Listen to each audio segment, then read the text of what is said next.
胳膊拧不过大腿这句话是谁说的？站出来！巅峰期的乔卡特手臂已经达到了恐怖的56公分，这是他05年奥赛前的3头肌训练，也是他被罗尼压制的最后一年。第一个动作，绳索下压，锻炼3头肌外侧头的黄金动作。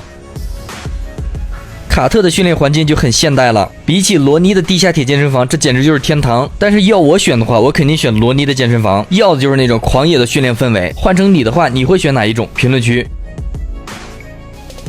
第一组的重量就直接插满了，真对得起这2条麒麟臂。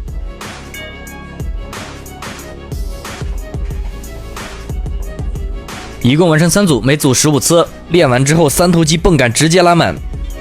第二个动作，开肘的直杆下压，同样是3头肌的外侧头。卡特非常喜欢这个动作，身体前倾，用重心去抵着这个重量。看这个痛苦面具的程度，重量一定又插到底了。